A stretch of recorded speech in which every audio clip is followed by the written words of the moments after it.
ভাইয়ের বউদের জ্বালায় আর বাবার বাড়িতে যাওয়া হবে না, যা দেখতেছি। আল্লাহ, এমন ভাইয়ের বউ কারো কপালে না জুটুক। আসসালামু আলাইকুম এভরিওয়ান, কেমন আছেন সবাই? আশা করছি সবাই অনেক বেশি ভালো আছেন। ঈদ তো চলে গেল, কিন্তু বাবার বাড়িতে গিয়ে একটু শান্তি পেলাম না। ওরে বাবারে বাবা, এইরকম যদি ভাইয়ের বউ থাকে কোনো মেয়ে শান্তি পাবে না বাবার বাড়িতে গিয়ে। এইটা হচ্ছে ঈদের পরের দিনের একটা ভিডিও।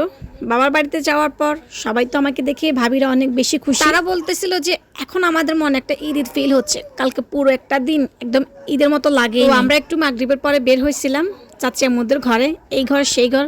ও মা যেই ঘরে যায় সেই ঘরে নাস্তা দিলে তো দিল, না দিলে তো আমরা নিজেরা চেয়ে নিচ্ছি যে আমরা আসছি ঈদ উপলক্ষে, কিছু আমাদেরকে খেতে দাও। কি একটা ব্যাপার, মানে এই বউগুলা, আমি কিছু বলি নাই, এই বউগুলাই হচ্ছে এমন। আল্লাহ, মানে মান সম্মান পুরা শেষ। নাস্তা দেওয়ার পরে তারা বলতেছে তারা নাকি চাও খাবে। তারপর এত মজা করে ভাবি আমাদের জন্য চা বানা নিয়ে আসছে।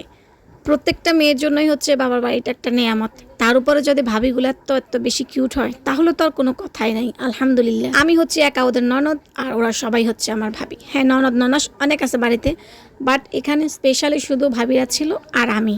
আমার জেঠুদের ঘরে গিয়ে দেখেছি এই সুন্দর একটা ফুলের তোড়া, তো ভাবলাম যে না, ননদ হিসেবে ভাবিদেরকে একটু সারপ্রাইজ করি, একটু ভালোবাসার কথাটা একটু বলি, তারা তো হেব্বি খুশি। আমি চেষ্টা করি সব সময় সবার সাথে একটু মিলেমিশে থাকার, সবাইকে একটু ভালো রাখার, মনটা খুশি করার, আর নিজেও ভীষণ হাসি খুশি থাকতে পছন্দ করি, আর সবাইকেও রাখতে পছন্দ করি। জেঠুর ঘরে গিয়ে প্রথমে মনটা যেন কেমন করে উঠলো যে এই প্রথম আমার জেঠু নেই।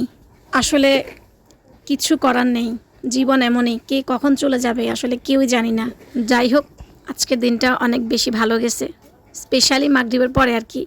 আমরা অনেক মজা করছি সব ভাবিদেরকে নিয়ে। ওদের মতো ভাইয়ের বউ থাকলে মন খারাপ করার কোনো ওয়ে থাকে না। তো এখন বাজে 10টা+, আর কি খেয়ে দিয়ে এখন ঘুমিয়ে পড়বো।